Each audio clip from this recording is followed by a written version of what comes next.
Hello friends, welcome to my channel self teach always. तो आज की इस वीडियो में हम देखने वाले हैं कि सैलरी शीट का कैलकुलेशन कैसे किया जाता है।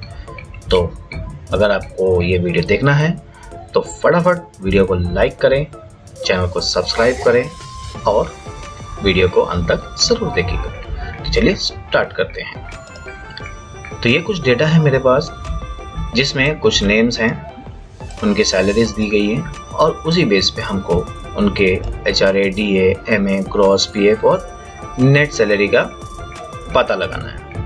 तो यहाँ पर आपको कुछ कंडीशंस दी हुई है कि HRA कितना % लेना है और कैसे लेना है, DA, MA, PF। तो इस कंडीशन के बेस पर आपको ये देखना है कि आपका HRA कितना आना चाहिए, DA वगैरह। तो कौन से फॉर्मूला यहाँ पर यूज़ होंगे आपको यहाँ पर देखना है। तो चलिए स्टार्ट करते हैं। तो सबसे पहले क्वेश्चन समझ लेते हैं कि जैसे कि HRA आपको कैलकुलेट करना है 13% बेसिक सैलरी के ऊपर और 200 विचेवर इज लेस। इसका मतलब ये है कि अगर आपने HRA कैलकुलेट किया 13% बेसिक सैलरी के ऊपर और आपका आंसर अगर 200 से कम आता है तो ठीक है, लेकिन अगर 200 से ज़्यादा आया तो आपको सिर्फ 200 ही देना है HRA। ठीक है, कंडीशन कुछ भी हो सकती है, मैंने कुछ एग्जांपल्स यहाँ पे तैयार किए हैं।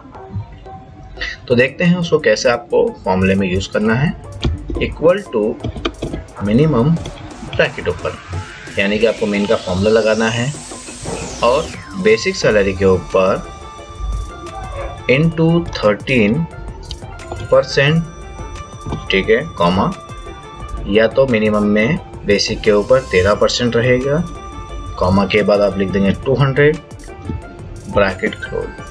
इसका मतलब ये होता है कि मिनिमम फॉर्मूला क्या करेगा, बेसिक पे 13% और 200 में जो छोटा रहेगा, यानी कि जो अमाउंट कम रहेगा वो ऑटोमेटिक यहाँ पर शो कर देगा।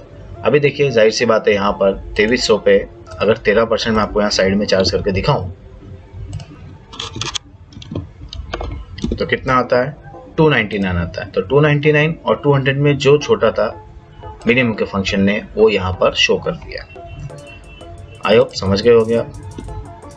दूसरा क्वेश्चन है कि DA 42% चार्ज करने के बाद बेसिक सैलरी के ऊपर मिनिमम उसको 1000 तो मिलना ही चाहिए। सॉरी, जैसे कि यहाँ पर DA मैं अगर बेसिक सैलरी के ऊपर 42% चार्ज करता हूँ, अगर उसका अमाउंट 1000 से कम कैलकुलेट होता है तो आप उसको 1000 दे दो। अगर 1000 से ऊपर कैलकुलेट होता है तो 1000 ही रहने दो। चलिए देखते हैं। Equal if bracket open, if अगर आपका बेसिक सैलरी इनटू 42% चार्ज करने के बाद लेस देन 1000 आया तो, कॉमा, ये कंडीशन हमने कंप्लीट किया है कि बेसिक सैलरी 42% चार्ज करने के बाद लेस देन 1000 आया तो उसको 1000 मिल जाएगा, कॉमा, वैल्यू ऑफ फॉल्स मतलब यानी कि अगर 1000 से ऊपर आ गया तो ठीक है, 1000 से ऊपर जितना भी आएगा यानी कि बेसिक के ऊपर इनटू 42% ब्रैकेट क्लोज, एंटर। देखें, वैसे भी ये 42% चार्ज करने के बाद 1000 से कम ही आया था तो इसलिए उसको 1000 मिल चुका है। तो बढ़ते हैं अगले कंडीशन की तरफ। MA क्वेश्चन में बोलता है कि MA 18% बेसिक के ऊपर चार्ज करो, लेकिन उसको मिनिमम 1000 रुपया दे दो और मैक्सिमम 10,000। इसका मतलब ये है कि अगर मैं बेसिक सैलरी पे 18% चार्ज करता हूँ, अब कैलकुलेशन फॉर एग्जांपल मेरा 800 रुपया आया, तो 800 नहीं, उसको 1000 दो। या फिर अगर आपने चार्ज किया बेसिक सैलरी के ऊपर 18% और आपका कैलकुलेशन 12,000 आया तो आप उसको 12 मत दो, 10 ही 1000 दो। या फिर 1000 और 10,000 के बीच में जो भी कैलकुलेशन आता है वो रहने दो। देखते हैं। MA equal if bracket open,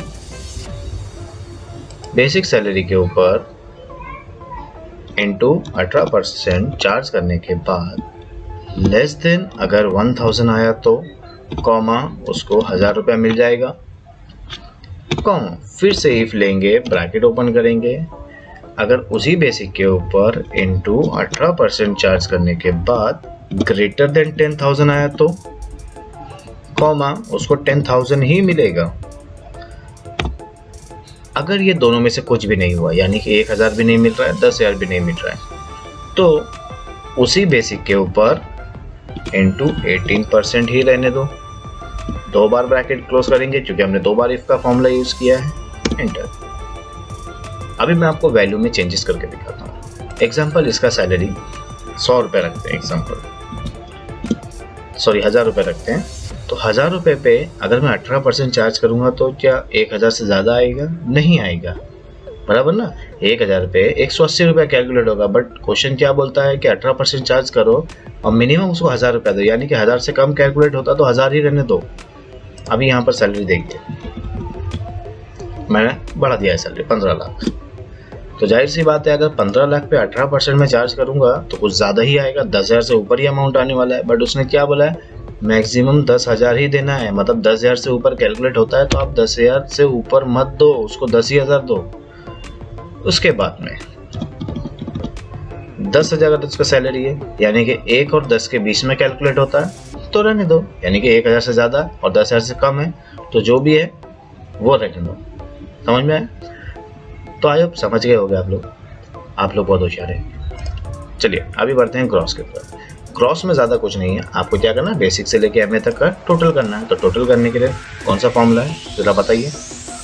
oh sorry, आप तो ऐसा बता ही नहीं सकते। अच्छा, कमेंट ही कर दीजिए, मैं आपके कमेंट का वेट करूँगा।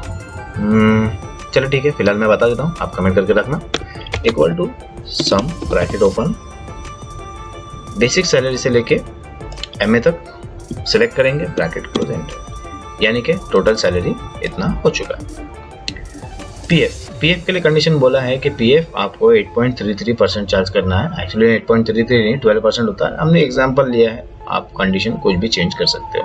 आपको खाली सॉल्व करने को आना चाहिए कि अगर क्वेश्चन या कंडीशन कैसी है तो आप उसको किस तरह से सॉल्व करोगे।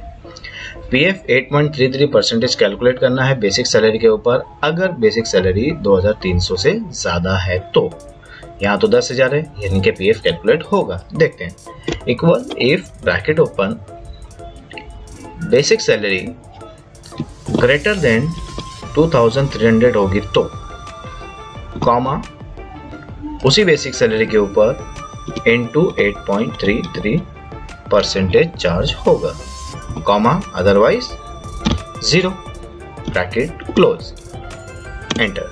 देखिए ये 2,300 से ज़्यादा है इसलिए इसके ऊपर 8.33% चार्ज हो गया। अगर ये 2,000 ही होता तो पीएफ बाय डिफॉल्ट 0 आ जाता। ठीक है, नेट सैलरी के लिए कुछ नहीं करना है आपको, ग्रॉस में से जो भी आपका पीएफ है उसको माइनस कर देना है, equal gross minus PF, enter. तो ये हमारा सैलरी कैलकुलेशन हो चुका है। देखिए बहुत ही ईजी है, ज़्यादा कुछ नहीं है। कंडीशंस और भी हो सकती हैं, थोड़ा घुमा सकते हैं, लेकिन मैंने जितना इजी हो सकता है आपको समझाया। एकदम इजी भी कर देता तो बेसिक हो जाता, लेकिन थोड़ा सा एडवांस भी रखा है मैंने ताकि आपको थोड़ा सा बेसिक कंडीशन समझ में आए कि थोड़ा क्वेश्चन कैसे घुमाया फिराया जाता है। अगर ये वीडियो आपको अच्छा लगे तो लाइक ज़रूर करिएगा, चैनल को सब्सक्राइब जरूर करिएगा। तो ये आंसर अगर आपने फर्स्ट रो में निकाल लिया है तो इसी तरह से अगर सब में चाहिए तो मैंने आपको लास्ट वीडियो में भी बताया था कि ये आंसर कैसे चाहिए आपको हर रो में। तो आप कंट्रोल डी यानी कि सिलेक्शन करने के बाद कंट्रोल डी कर सकते हैं। ये देखिए ऑटोमेटिक सब चीज़ का आंसर यहाँ पे आ चुका है। ठीक है, अगर आप चाहते हैं कि ये जो पॉइंट्स के बाद कभी कम कभी ज़्यादा आ रहे हैं तो आप यहाँ से डेसिमल कम कर सकते हैं। इस तरह से एडजस्ट कर लीजिए सबका डेसिमल, राउंड फिगर करना है, कॉमा रखना है, वो आपके ऊपर। ठीक है, आई होप आप समझ गए होंगे कि ये सैलरी कैलकुलेशन कैसे करना है। तो बाकी वीडियो अगर आपने मेरी नहीं देखी है एक्सेल की तो मैं आपको डिस्क्रिप्शन में उसका लिंक दे दूंगा, एक बार वो वीडियोस भी चेक कर लीजिए। और आपको किसी पर्टिकुलर टॉपिक पे वीडियो चाहिए तो कमेंट में ज़रूर बताइएगा। ठीक है, तो मैं आपके कमेंट का इंतज़ार करूंगा ताकि आप लोगों के लिए कुछ नया वीडियो आपके हिसाब से आपकी मर्जी से ज़रूर लेके आऊँ। तो मिलते हैं अगले वीडियो में, तब तक के लिए अल्लाह हाफिज़।